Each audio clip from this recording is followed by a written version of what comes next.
Zone 1. And it's a very good afternoon to the Sportsfan Radio panel. And I see one of our number is in the leafy suburbs outside Zone 1. And so welcome to Coutta. And we might kick off with a discussion about Wimbledon. Thanks for having us. It's nice to be back, and it'll be good to get a word in this week, Professor. Last week, I thought I was at a Matlock court session with the judge, really going hard and interrogating our guest last week. Yeah, I hope the guest will come back on.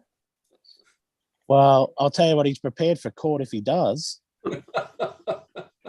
I know who I'm going to go to if I need some help with some judicial matters, because you'd be extremely well prepared. But I'll tell you what, we'll talk about that later on, Professor. But you're right, we're coming up to Wimbledon, and it is still the best tournament in the world. Ignore what anyone else says about the Australian Open being a players' tournament. The grass of Wimbledon, or SW19, is where the action will be for the next fortnight. Okay, let's look at the women's side of the draw to start with. 6 Aussie women in the draw, 4 through the qualifiers. Does that say something about the quality of the player? Because it would seem to me we've only got 2 able to get in on their own merit. Oh, and I think, Professor, the other thing is that you might find that those 2 that got through, one might be a wild card as well. So I think the judge was spoken about this previously, our significant lack of depth when it comes to tennis right at the moment. We've got a lot of players that are sitting top, like just outside the top 100 or near the top 100. It does get them entry, but certainly our women's stocks at the moment are fairly low when you consider that there's no Ash Barty, who all intents and purposes would still be number 1 in the world.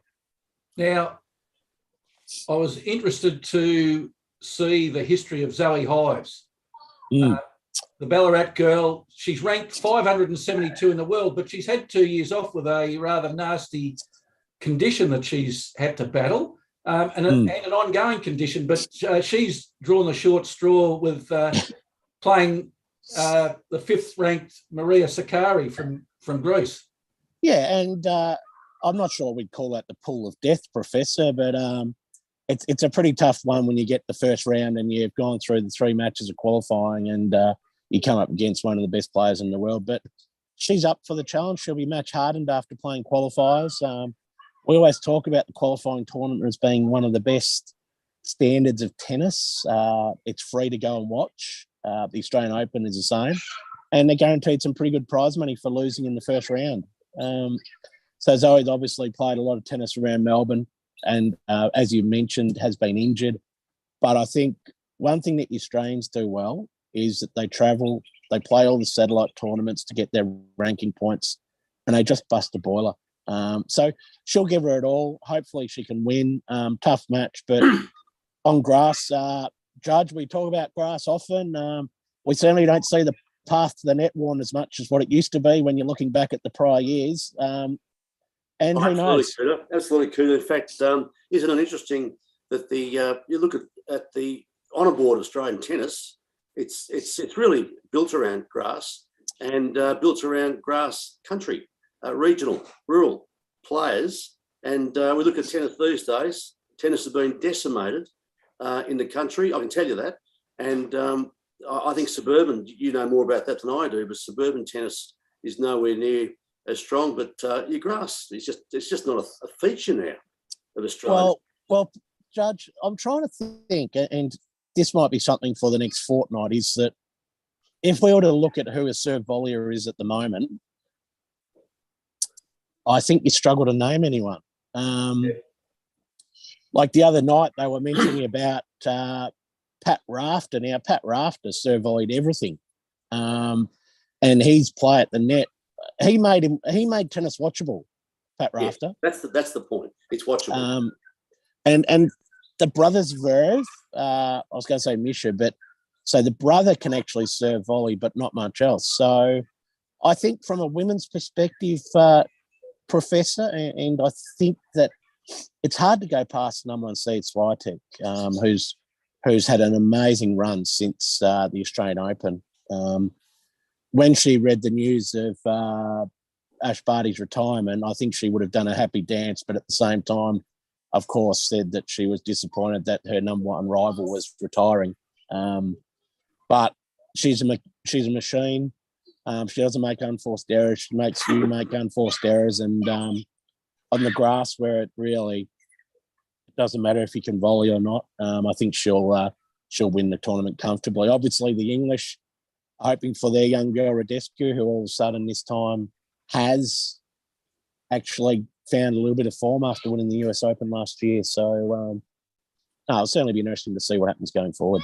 It seemed a bit of a love fest when Barty retired. That's why they're hoping that Serena comes back to add a bit of aggro to the tour, because they're all just loving each other. And it's like Hallmark card stuff. Where's the aggro? No, there's no real aggro at the moment. Well, certainly not when you look across the other side of the draw, Paul.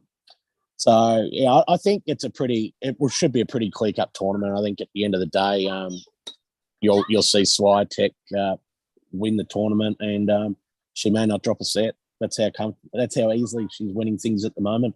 How good is she, Swiatek, on the grass? She's proven herself elsewhere, but is she as strong on the grass? Oh, she's rock solid, Judge. Yeah. At the end of the day, she's just – there's not many things that can beat her. She's got a big forehand, consistent both sides of the body, and she's solid on the serve. So, and the other thing is that the girls don't dish up much different than hitting the ball back down the middle of the court. It's like at times they've got a ball machine at the other end. So that's where Ash Barty, and we talked about it previously, is that Ash offers something so different to what other players do, whether it's the volleying, the slice backhand on the grass obviously is one of the most effective weapons. And we watch Federer do it all the time with that slice backhand that makes players bend their knees and move forward. But, yeah, I can't see her being beaten, to be honest, Judge. And I'm not sure what she's paying, obviously gamble responsibly, but I think you'd have a little bit on her for sure. The other girls, or the other women representing Australia, Coutta, I might take you through some of them. Madison Inglis came through the qualifiers. She's currently ranked 115 in the world. Her best result is the third round at the Australian Open this year. So she's in a good bit of form. How will she go in the tournament? Only 24? She's only 24, and she's another one of these Australians that's had to battle to get there, and obviously overcome some injuries along the way as well. So, grass, as we said, grass is a different tournament. We've all grown up on it in Australia. She's probably played on it more than what some of the other players have, but the grass courts aren't quick these days, Professor. The grass courts are actually, I shouldn't say slow, but they don't have that pace that they had in prior years where you could actually challenge the oppositions, and there's more rallies than what there ever has been on grass. So, you can't say she's not a chance, but will she win the first round? Let's hope. Let's hope we get a couple through. So you've got her. Obviously, you've got Dasha, Daria Saville, who I believe from memory got a wild card in. She's won a couple of matches, but she's up and down like a yo-yo at times, Dasha. You don't know what you're going to get. So, again, another one that maybe got to win a round. Well, Coutta, her best is a third round at Wimbledon in 2018. So when she's got into the tournament, she hasn't got all that far. No, and third round's a terrific effort. But again, she's just another one that's probably around the second to third round, Professor. Of the Aussie imports, Coutta, I would have thought that Tom Lanovic has got the goods to maybe go further than most of the others, because she did make the quarterfinals last year. Yeah, she did. The Aussie imports, geez, Professor. We have got a production line for them. She's another one that just doesn't have the consistency to perform at the highest level. I hope that she sort of continues to string some matches together. She looks good when she's on court, but another one of these that just doesn't grind victories. I think that's important when you're talking about Grand Slams and winning ugly at times as well. Professor's certainly something that has to happen. And as Australians, I don't think we do that enough. Well, the fact is, Coutta, that Tomljanovic is the only Australian to get through on her ranking. Saville got the wild card, and the other four all came through the qualifiers. Yeah, it's a dire situation at the moment, isn't it? Yeah, Australian tennis, like, it's interesting that we haven't heard much from the CEO of late, have we? You might just remind the listener who that person is. Oh, sorry. Yep. So the CEO of Australian Tennis is also the tournament director, Craig Tiley. So Australian tennis at the moment, we have a Grand Slam and we have a summer of tennis, but outside of that, you may be forgotten that tennis actually exists within this country. Well, I had, Coutta, you're right. Coutta, Tennis Australia is the Australian Open. I think that's what they see their raison d'etre is to actually run a good Australian Open and remind the world that we've still got tennis, but that's about it. Well, the other thing, Judge, is that who knew Wimbledon was actually on? Like, it's hardly been publicised within the country because we've got no one that will win it. Imagine if Ash Barty was still playing. They would have been publicising the living suitcases out of it. Yeah. So I think from a women's perspective, you'd be happy to get a couple of players through the first round, Professor, but I can't see that happening. We should mention the other two Australians in the draw, Astra Sharma, yes, the 26-year-old from Perth, and Jamie Fawless from Melbourne. Yeah. So Jamie Fawless is an Eastern Suburbs girl. Again, boys, you'd have to get on the train or move out of the city to know where that is. But she's another one of these. Where was that? I missed it. The suburbs. Okay. So, where do you think Professor doesn't exactly live in the CBD? I'm excluding. Of course, I'm excluding him. I'm not giving you two city dwellers a free pass here. Oh, come on. Blue collar boy from the Shire. Come on. Rugby league, simple game for simple people. So she's a young girl who, again, has had to fight for everything. There's a lot of people within Melbourne that will be very excited to watch her play. And again, hopefully she's one that can get through. And Sharma's another one, Professor, that looks good on court, but just can't string anything together. So, as I said, I hope, but I'm pretty doubtful that we'll get many through to the second round. Potentially won't have anyone in the we definitely won't have anyone in the second week of the tournament in the females. Last question on the women before we move on to the men. Has the tournament suffered because there's no Ash Barty, there's no Naomi Osaka, there's no Williams, there's no headliner? I think when you take those sort of players out of it, there's no doubt that's going to have an impact upon the tournament. But at the same time, you then have to make a tournament with what you've got. So they should be like Swiatek. She's going for world records, I think, of matches won in a row. Obviously, she can't win the calendar Grand Slam. She might be able to win a Grand Slam down the track. Down the track. But at the moment, obviously, she's going to. I think she'll win it. And the headlines will be, she's just a good player. Clear number one in the world at the moment. All right. Looking at the men's side of the draw, Coutta, 9 men in the Wimbledon draw, which is a terrific effort. Apart from De Minaur and Kyrgios, though, I think anybody else will struggle to get past the second round at best.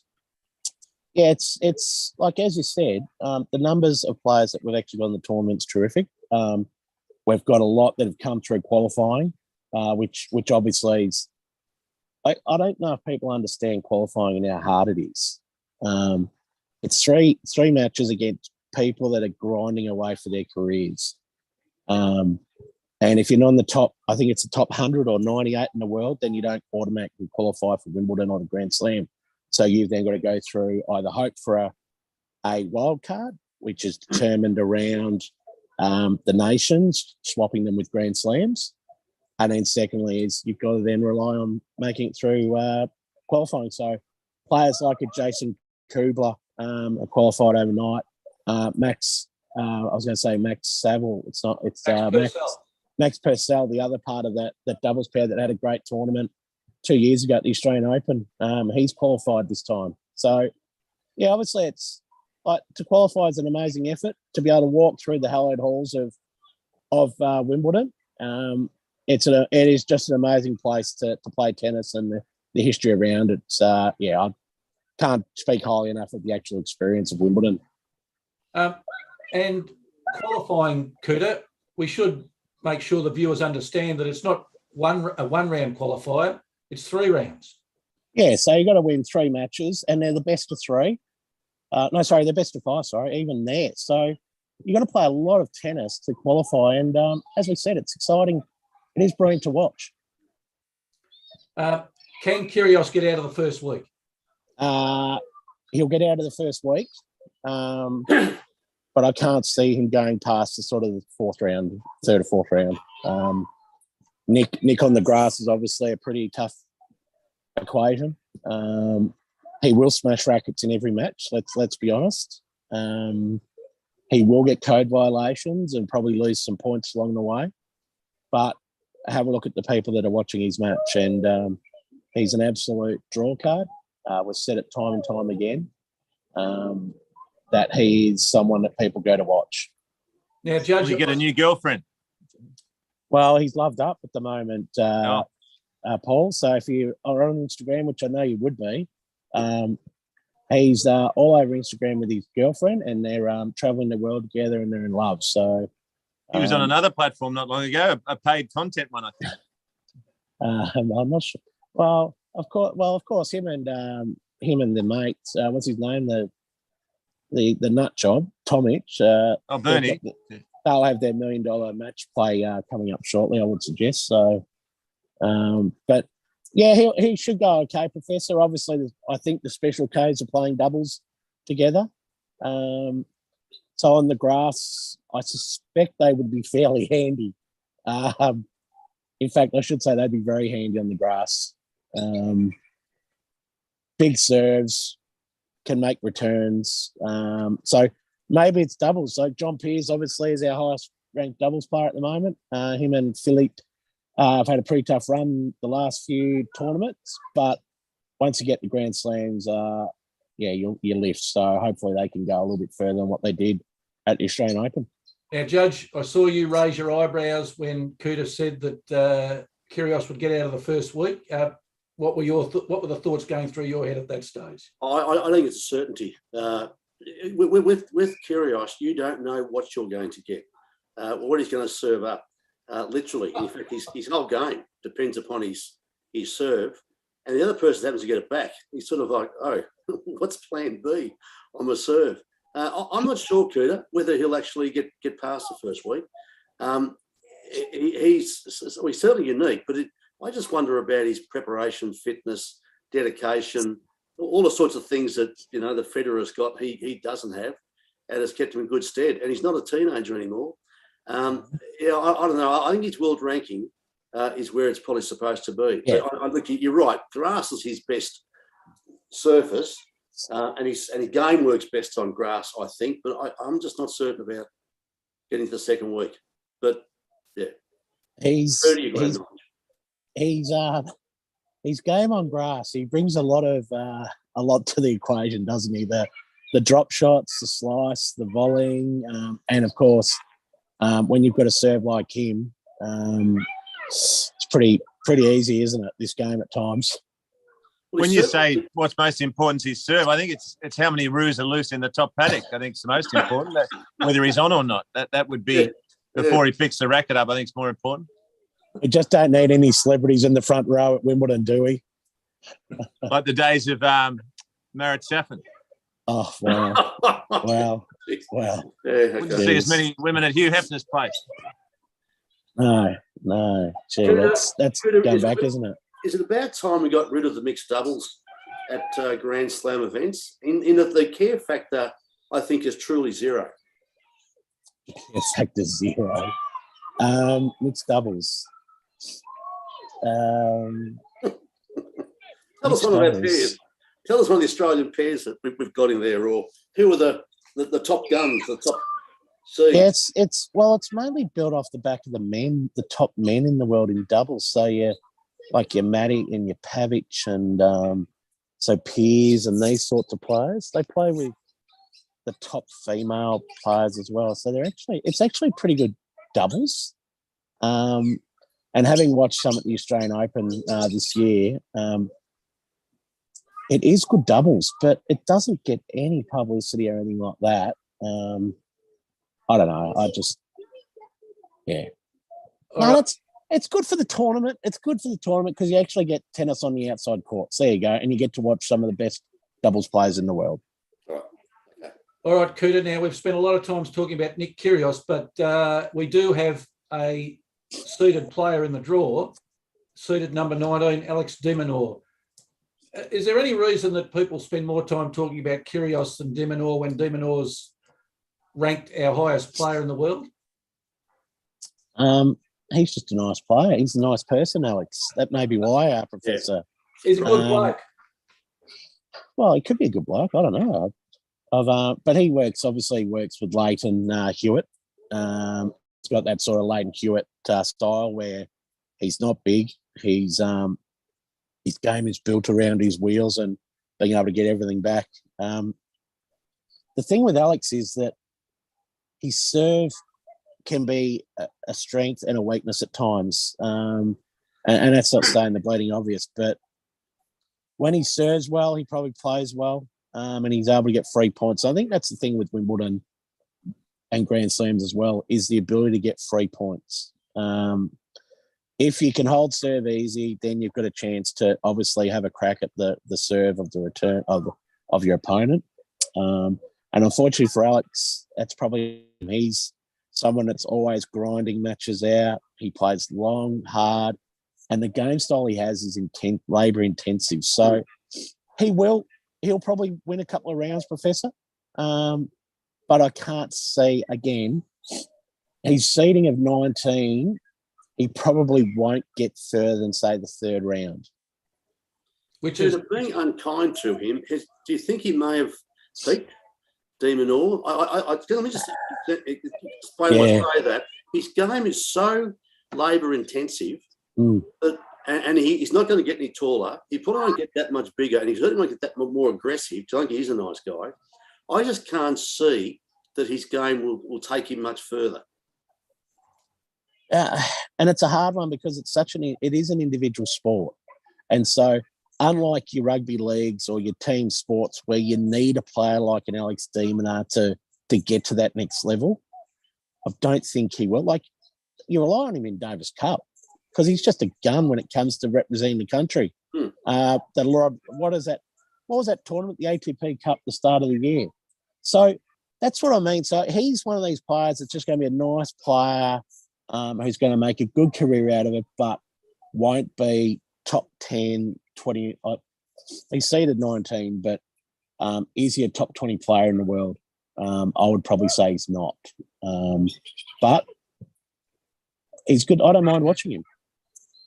I agree. Professor, you know what you're going to get. Sorry, Judge. I should say you know what you're going to get. You know what you're going to get with Alex de Minaur. So you know you're going to get 100% commitment, and that he will leave everything on the court and ignore everything else. Yeah, unfortunately, Kyrgios leaves his rackets on the court, but that's another problem that he doesn't have.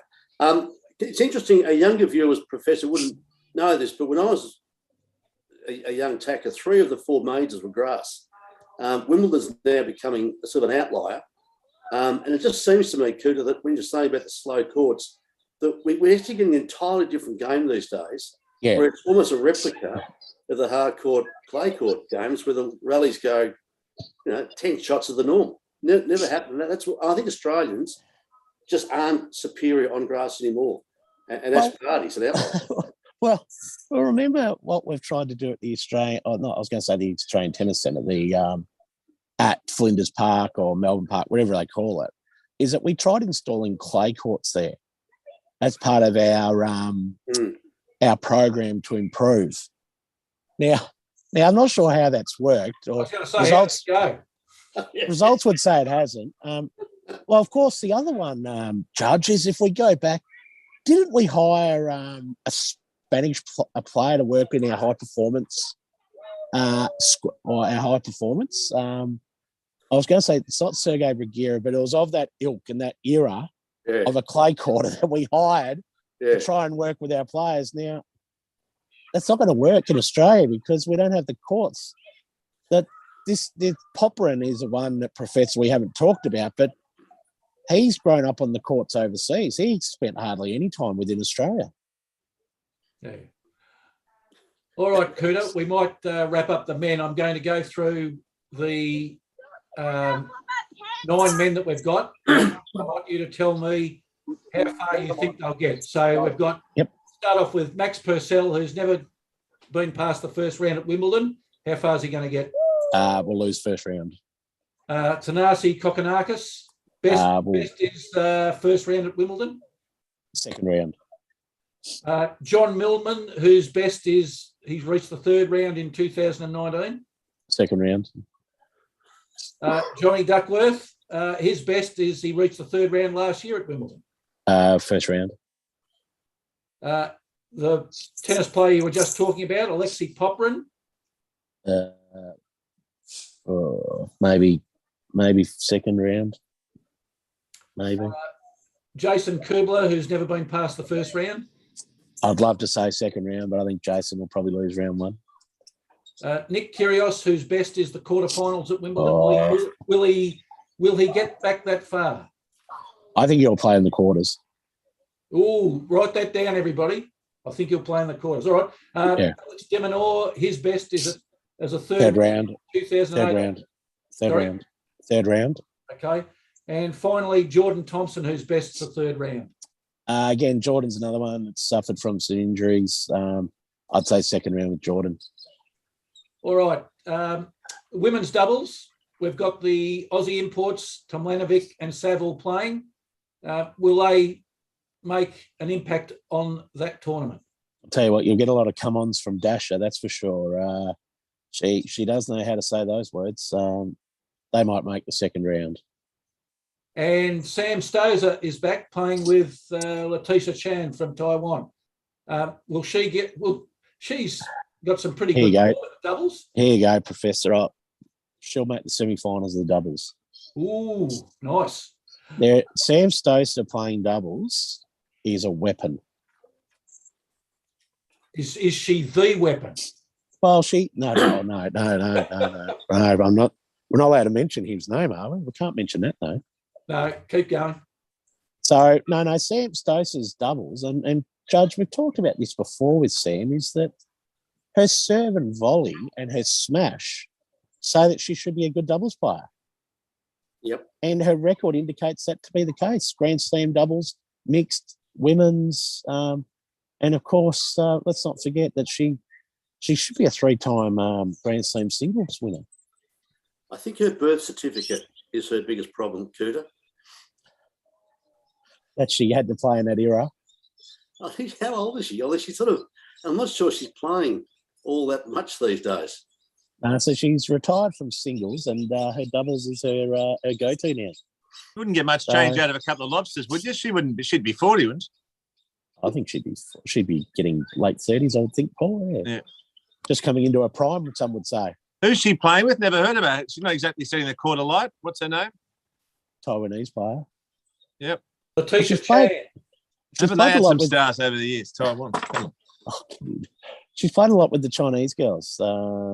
Sam obviously had a great relationship with, played a little bit with Ash and a little bit of Casey, but she's had a great career with a couple of the Chinese lasses. So, yeah, hopefully she can go all right, Professor. And just in response to Paul, Paul, out of your 2 lobsters, you'd get $2 change. Oh, wow. 38. No, spring chicken. Yeah. All All right, men's doubles. You've already talked about the double Ks. Yep. Possibility to make the finals? Well, Nick probably wants to hang around London for a little bit. It's got a pretty good social life. They could win it, couldn't they, Coutta? Well, they could win it, but I suspect that, unfortunately, on grass, I don't think they will win it because you actually have to make some returns. So I suspect they'll make the quarters or semis. There you go. All right, and there's another All-Australian pairing of Ebden and Purcell. They might make the second round. Okay, and how far will Johnny Pearce get? I'd love to say Johnny would win it, but I think John would be happy and he won't mind this, but to get out of the first round would be a good start for the boys. So hopefully third or quarters for the boys. Yeah, definitely. All right, they need it to get through to the season-ending tournament in London or the O2. Okay, Coutta. Well, thanks for that preview of Wimbledon. We'll have some more on the show next week when we see how some of those predictions are going. Paul, apart from Wimbledon, the other big thing happening this weekend, State of Origin 2 in Perth. Is it in Perth because they don't care and that they'll get the TV audience anyway because there would have been a bigger crowd in Melbourne? Oh, taking the game to new frontiers. I guess it's going to work better than the AFL in China. I'll tell you that much. There weren't 5 million people tuning into that, but it's just taking the game on the road. It doesn't, as you said, it doesn't really matter where it's played. It'll be watched on the TV screens of most sports fans in the country. New South Wales absolutely desperate over there in Perth to get a win. They've made sweeping changes. Used to be a sign of panic when they made so many changes because we, of course, lost, I think, 10 out of 11 years. This time, though, when you've got players coming in of the likes of Jake Trebojevic, Angus Crichton, you've got Api Carousel at hooker, which I'll talk about, Matt Burton in the centres, you've got Sia Sofa Talakai, the wrecking ball. It's not forced changes and a panic. I think it's actually bringing in better players. Just an interesting fact for you, Professor. 8 of the 13 starting lineup tonight were members of the Panthers grand final. So 8 of 13, that's got to be a record, I think, even going back to the Broncos' domination of the Queensland team. Not a lot of changes at Queensland. There's Ruben Cotters out, who was very good in game 1, but he's a rookie. Xavier Coates is a pretty electric player.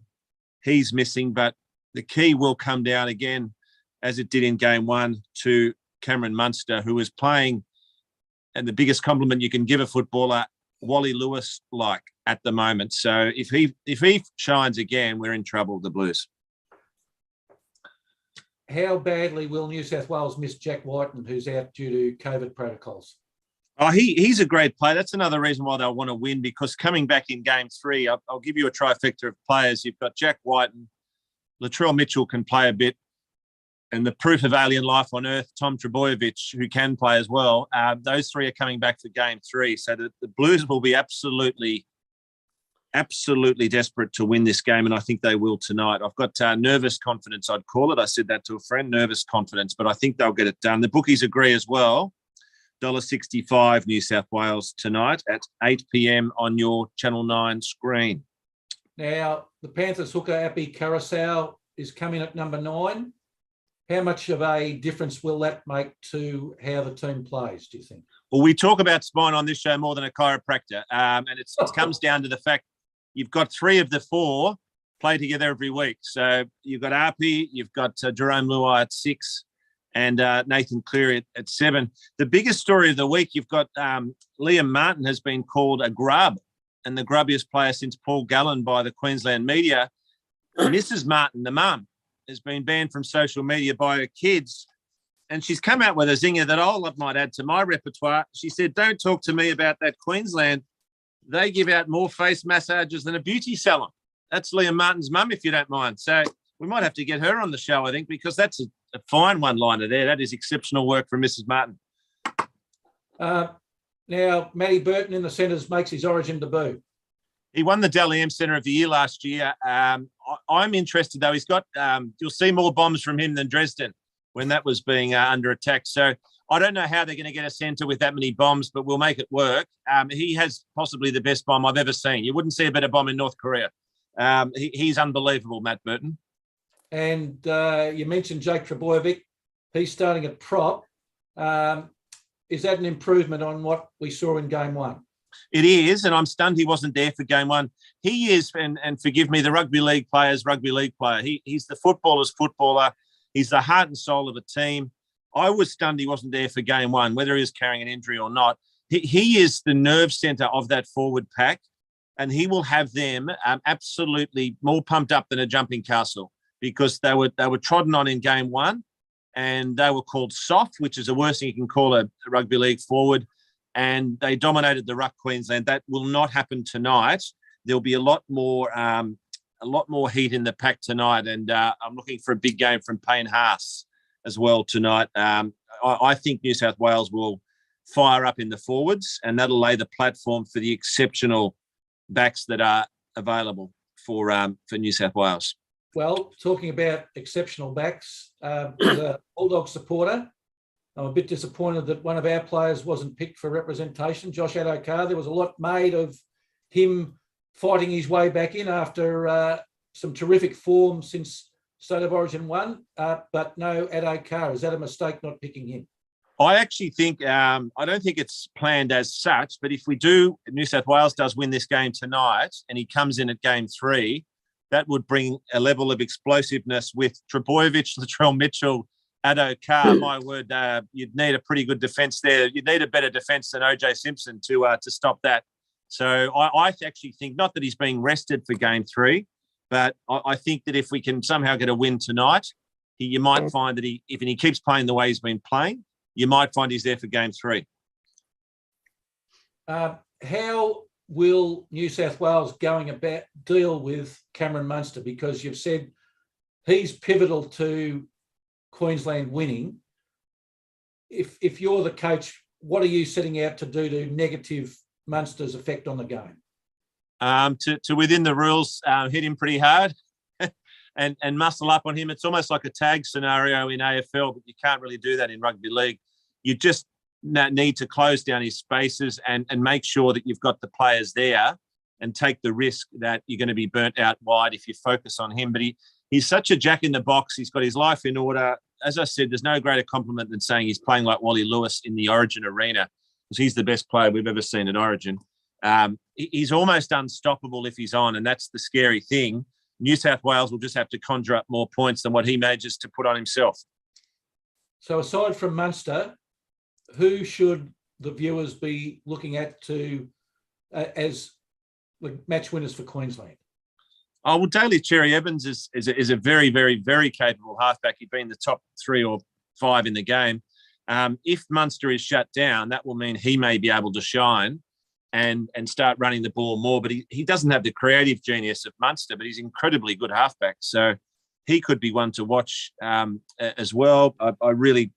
They're just great across the board, Queensland. But their best asset is their passion in their jersey, which is unrivaled, I think, in world sport.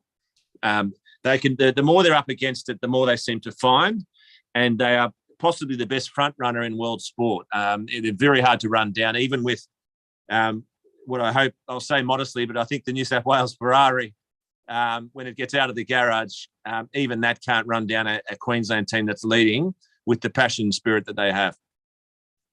Now, Paul, I'm not going to ask you who you think will win, because from your commentary so far, it would seem that you're going to pick New South Wales. What do you think the final score will be? I think it'll be 22-14.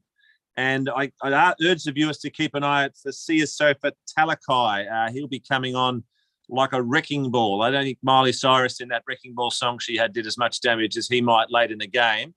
He's built like the brick proverbial house, 110 kilograms of just muscle and very fast. And my word, he will wreak some havoc late in the game out wide. And if I was going to spend some of my hard-earned on making a wager on somebody who would definitely score a try? I've just given it to you, the wrecking ball himself. And I'd rather tackle Miley Cyrus than him, I can tell you. Talakai, I think he might even get a couple late in the game. All right. Before we get off rugby league, Paul, this whole weekend's been a salute to representative football. It started, I think, Thursday night when there was the under-19 match between New South Wales and Queensland, which I watched the last half of. Very impressive. New South Wales in that game, they smashed Queensland. It's been a really good weekend of football, and I think the story of the weekend, I did tip it to mates who'd listened to me. They still listen to me. Papua New Guinea to win. They were nearly $4 over Fiji. Back when I was the judiciary at Rugby League Victoria, we'd send a team of non-NRL level players to Papua New Guinea. They'd just go mad. They'd have a riot. Someone would score a try of the locals, and we'd need a chopper there to get the boys out. And we're talking about Sparkies from Point Cook. You know, we weren't talking about NRL level players, but we'd have a team there from the Victorian Rugby League level. And the Papua New Guinea fans were it's their national sport. It's as big as soccer in Brazil, AFL in Melbourne. They're so fanatical, and they are on the way to possibly getting a team in the NRL one day. There might be some logistical issues, but to see the passion in their jersey and to see them beat Fiji, who has the majority of NRL players, it was a real highlight of the weekend for me. And before I take your question, Judge, we shouldn't forget that there was a women's state of origin with New South Wales being successful by a try. And now there's a push for not just one state of origin game between the women, but to equal it with the men in 3. What are your thoughts about, A, the rep game, and second, to increase the number of state of origin women to 3? It was a brilliant game, and there was a superb try in the under-19s women's origin game as well. So I think the more games, the better for the rugby league and in any concept. So I think the women deserve it. It was certainly a very good game, and the standard was fantastic, as has been the women's rugby league competition. Judge, you had a question? Yeah, apart from noting that Paul's just raised the bar on sartorial elegance to this show, which we're not normally used to seeing. You know, sports jacket, sitting behind a desk, you're looking very sportscast, ESPN Central. But look, the serious question was the women's best and fairest. Paul, I understand is called the Dalligan Women's Medal. Is that right? And I just wondered, can they do better? They possibly could, but they're still looking for a legacy player because it's such a new game. So they're waiting for that person, I guess, to stand up and be that legendary hallmark figure that they could name the medal after. But that's what they're going with for now. Well, I see that there is that person called, I mean, I don't know the game, but Maggie Maloney, back from the early days, who was actually referred to as the Dally Messenger of the Day. Now, you know, obviously there's a different time back in the day, but the Dally M goes back a fair way, and just wonder whether she'd be appropriate, because it can also be the Maggie M, if you want to have that sort of synergy. Yeah, that would be a nice touch. I mean, we changed Margaret Court Arena, didn't we? So I'm sure we can change the name of the medal pretty easily. That would be a good throwback and a tie-in with the Dally M. Yeah. All right. Well, aside from anything else, just picking up on your point, Judge, okay, let's just say, for argument's sake, as Paul said, there's no legacy player to name them after, although you've suggested somebody. Why does Dally M have to be part of the medal? Why can't it just be the best player medal? It doesn't. I don't understand why something that's clearly associated with the men's game automatically translates to the women. Well, in my opinion, it's a retrograde step, because I've always said to Paul that I think I like the way the NRL is promoting the women's game, and they're doing it in a way that I think the AFLW should have a good look at. But it's just silly, and it just doesn't pay respect, I don't think, to the women's game that their best and fairest medal is named after a man. Yeah. It's a very good point, and it really was a good standard game. And New South Wales had 5 Dally M medalists in their team, so they're certainly spreading the medal around. All right, Paul, thanks for that preview of tonight's big game. I take it without fear or favour that you'll be beside a TV watching that? I'll watch it at home. I actually have had a few offers I've knocked back because I really couldn't deal with it if we lose. I just want to quietly watch it and perhaps quietly celebrate it on my own. Take that the right way. Just looking forward to just bunkering down, almost like a wall myself, and getting through it. Game 3, I might be feeling a bit more social if we win tonight. You might get a job as the Orange Boy the way you're going there. That's it. All right, Paul, thanks for that. Now, Judge, you had a bee in your bonnet about Kate Campbell's speech, prescient that we had our guest on last week talking about transgender, because it certainly was a big week in the field of transgender in sport. Prescient is the word, Professor. We talk about it and then it happened. In fact, that very evening. I'm disappointed with the way this whole thing's been done. FINA, as you know, had a meeting of all their delegates, a surprise meeting, where they were basically shoehorned into a room. They were given an hour to consider what was a 24-page document, which really, for most people, would take them that long to read it, presuming, and a lot wouldn't be English-speaking people. And then we had this policy. And instead of it being explained to us by the scientists, the doctors, the lawyers, the FINA representatives, out comes Kate Campbell to make a speech about it. And of course, being the well-respected person that she is, it's just knocked out all the debate. There's been no rancor, there's been no serious discussion about the issue. And I've read a speech, and I've got to say it doesn't solve anything to me. It doesn't explain anything to me. And I think it actually raises a lot more issues than it solves. And I thought we had a fairly intelligent discussion last week with the good professor. And this has just come down to platitudes now. And, motherhood statements about inclusion and fairness. And God, what's the last bit? I long for the day that a transgender, a 9-year-old, what did she say? Girls can walk into a swimming pool and feel safe and accepted. A young gender diverse child can walk into a swimming club and feel the same level of acceptance that a young 9-year-old immigrant kid from Africa did all those years ago. I mean, spare me. If there are a 9-year-old, well, that's better than a 12-year-old, because a 12-year-old going through puberty will not be able to compete in the swimming races of their choice. So I thought it was a bad look. I thought one of the options suggested by FINA as moving forward was something that Dr. Windholz said last week wouldn't work, and that is to have we're looking at the feasibility of having special events for those people. Yeah, yes. All you transgenders over there, there's a pool down the road, and you can have your event, and you'll be happy. That's pretty much what it says. And I just think it's. I've always wondered about this transgender issue in sport, whether it's going to be cruel and harsh for genuine transgender people, which I would think would be 100% of transgender people going into sport. And I think this is what's going to happen, Professor. I think it's going to get very harsh, very cruel, and very exclusionary. And there's one thing I'll be very certain about transgender people: they don't want to be excluded anymore.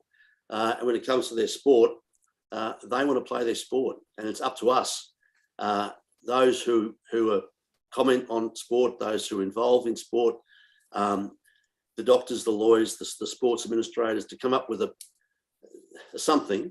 I don't know what it is at the moment, by the way, but something that makes transgender people feel accepted. And I'm afraid that Kate Campbell's speech achieves the opposite, in my view. Well, here's one for you, Judge. Why is it that with the most difficult of topics, such as transgender, sports people feel the need to comment when they shouldn't, because they are the least equipped to do so? Oh, they're the least equipped and the most affected by it. I mean, Kate Campbell and her sister and other Australian swimmers are the ones who are most at risk by Leah Thomas, which this is all about, by the way, about the tsunami of transgender male transgenders swimmers taking their medals off them. So they're the most affected. So they're the most to lose. So their opinion really shouldn't go to the top. We must accept it for what it is. It's vested interest. Well, I'll tell you one thing I haven't heard this week, Judge, and that is the effect that this decision will have on Leah Thomas, both from a swimming point of view and whether she continues, and a psychological point of view, because if you think about it, the Olympics are just around the corner. She's competing in women's events in the United States. So it's normal to think that she would be selected, given her performances, in the US Olympic team. That's all gone. Just wiped away with a stroke of a pen. Absolutely. And I don't see the opposition to Kate Campbell's position. And really, if it's just now going to sit there, because that issue is now being said to be nullified, sorted, I really feel for transgender athletes at the moment, because they must be thinking, out of all the things that I'm allowed to do, well, sport's not one of them. And you look at Kate Campbell's speech as to the great things that sport does for individuals and society, and can I say the world? Well, that's taken away from transgender athletes, and I think it's horrible. Really, that's the only word I can think of, and I just wonder about the consequences to genuine transgender athletes, and I would say that they'd be 100%, as to the effect upon them, because we know what social media is like. It's a swamp out there, and I just do fear for the mental health of our transgender people. Yeah, Judge, I specifically raised that point because I saw Kate Campbell's speeches more of a divide than pouring oil on some troubled waters. Yeah.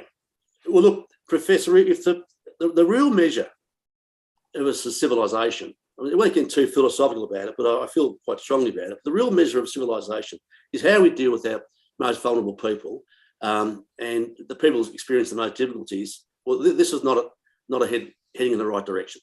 To me, this is a retrograde step. Paul, you're not normally so quiet about issues. What's your view of the matter? I'm probably going to follow the standard approach. It's something that's possibly beyond me to comment on. Not that you guys can't. I'm interested in all aspects of it, but I certainly haven't formed a firm view. Well, it's interesting, Paul, that the rugby came out just after FINA and gave their policy, which I think was pretty much along the FINA lines. My difficulty is equating swimming with rugby. The only equation I can find is in water polo, which is sort of rugby in water. It's a pretty vicious, aggressive sport with big, large people for whom, the issues are entirely different for somebody swimming in their own lane in a swimming pool. But rugby is obviously going that way, Paul. Well, the science would be relevant. I mean, it almost might be like in New Zealand where they have you play by age group for the kids as opposed to, be played by size as opposed to age group. And not suggesting that transgender would be larger, but it's something they'd have to look at on a safety perspective as well. But you'd have to assess the situation when it came up. But just on the swimming, it is only the elite level. It's not all swimming. So that's a point that does have to be made. Just on I don't want to use the word fairness, that was overused, I think, in the Campbell speech, but it isn't all swimming. It's just the elite level they're looking at. And I would presume that the ruling in rugby league would be just at the elite level, not at all grassroots levels. Yeah, of course. So to get to elite, you've got to be ordinary, and you have to go through those stages, and you're going to feel the effects of this policy throughout your swimming career. So effectively, swimming is not for you if you want to be really good at it. Yeah. All right. Well, Judge, we might get Dr. Windholtz on again very shortly, because I'm sure over the next 2 or 3 weeks there'll be even more material that we can have a really good discussion with him. Yeah, good, Professor. Perhaps before we get to Gelding's tips, I wanted to touch on Jordan de Goey's need to make an apology speech. I've got one word describing it: sanitised. It was in a friendly environment with a friendly person posing him questions which he obviously knew were going to be put to him. Why? That's my question. Why? Oh, Professor, we know it. These days, there's a process you go through when people do stupid stuff. There is a process. This is part of that process. It's part of the softening up of his image, softening up of the image of the football club, softening up the image of the AFL. Nobody can be seen to be doing the wrong thing. So you just have these fake apologies. Everybody moves on until it happens the next time. And I just want to know when de Goey's going to come and join St Kilda, because after last night, Professor, we need him. We need somebody. Don't you need somebody who's dependable, though, Judge? Yeah. Look, at the moment, you can depend the last dependable person we got was Hanbury, and he hasn't been all that seen at the moment. So I know what you're saying, but even with his proclivities, I think I'd still pick him. But it's another story. Isn't it funny though, Paul? We said this the other day that AFL has taken over the bad boy image of the NRL used to occupy. I was stunned at de Goey, not just the actions, but the defiance about how dare you media expose me. I mean, it's shooting the messenger of the highest order. So there was a double whammy there from his corner. Yeah, and don't you know I've got ADHD? Well, seriously, trotting that out. Yeah. Well, he trotted it out again in the apology speech, and we've always discussed the modified apology, where you'll give an apology, but that word that I just said, but, will be somewhere within the apology to try and justify your actions. And he apologised for referring to ADHD, and then went on to say it wasn't an excuse, but he just wanted people to know that he'd been having a problem with it. Now, that's, in my opinion, that's not an apology. He should have stopped with, I apologise for using ADHD as an excuse. Full stop. Yeah. Don't say anything else. So he's now apologising for his previous apology, and until he gets a better apology, these two apologies. I mean, it just gets ridiculous. We saw what happened. We know what happened, and in my mind, move on. All right, well, we will move on. Judge, you did mention a topic that I wasn't going to bring up today, because I'm not one to want to inflict pain on people, but there are quite a number of St Kilda supporters who watch this program, and they all know that you barrack for the Saints. Where to now? Based on what I saw last night, what they dished up last night, Professor, St Kilda is bottom two. And that's in terms of the playing talent. Look, I just love the Saints, and I just want the best for them. But seriously, we just don't have the cattle. Now, I know that the cavalry is coming. There are some better players, and players like Jack Steele will get better. And but on last night's performance, the way, for instance, our forward line is dysfunctional. I actually don't blame Max King, because the way it's delivered to him is just appalling, which means that our forward coaching methodology is just not working. We just have one plan, which is just kick it to Max, who's normally got about three big blokes on him. It's just, I'm not sure if it's a lack of effort. The players seem to be trying. We just aren't good enough. And at this stage, if the board's saying, as I did last year, the 2020 is our premiership year, well, guys, either you're telling us fibs, you don't really believe it, or if you do believe it, you're so far away from reality that get rid of yourselves, because we need some serious changes down there. Well, isn't Grant Thomas the one closest to reality when he was on our program and said, look, for us to make the 8 at the end of the season, everything has to go right.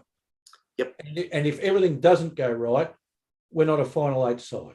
Yeah, and that's right, Professor. And this year, I can't think of a year where the teams are really closer in terms of any week, virtually any team can win. So you have to be, particularly the Saints that aren't that talented, ferocious levels every single week, and we're just not capable of doing it.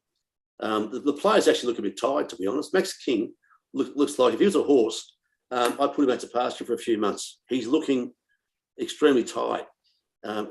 We can't keep that craziness up all going. Well, let me say, I didn't get, because I watched the game last night, I didn't feel that he was tired. To me, he looked dejected, which is completely different. Like, he just looked as if, well, you know, I can't have any impact here because whenever the ball's coming at me, I don't have much of a chance to get it. Yeah. Whatever, he's not in a good space. Well, it doesn't get any easier, Judge. Your next two games are against Carlton and Fremantle. Yeah, and the Bulldogs think after that. Yeah, look, it's and our season quite possibly could be over at that point, Professor, which is sad. Yeah. All right, gentlemen. Let's finish up with the Gelding's tips. There's races at Donald and Casterton today. So his tips for today: at Donald, race 2, horse 2, Brecken, and race 5, horse 7, House Spouse. There you are, Paul. That's something for you. An omen bet, no doubt. And Casterton races, race 3, horse 3, Elvison, race 5, horse 6, Prey de Toy, and race 7, horse 10, Sea Princess. So they're the Gelding's tips. So hopefully we can have some luck there. And just before we finish, how many zingers for Mr. Dalligan today? Good day today. He reached double figures with 10 zingers, but I've got to say, that one about, we talked about spine more than a chiropractors association. I thought that was good. There you go. That was nice. It sort of, the quality's gone up with the jacket, I think, Professor. So, yeah. I dropped I've only been here 2 days at the new place, but even a broken clock gets it right twice a day. And one of the women here thought I said something instead of clock. And I said, I've only been here 2 days. Give me a week. Yeah, I said, give me a week at least to settle in. On that note, Mr. Dalligan, we might finish the program for today, and I'll wish you all a good afternoon and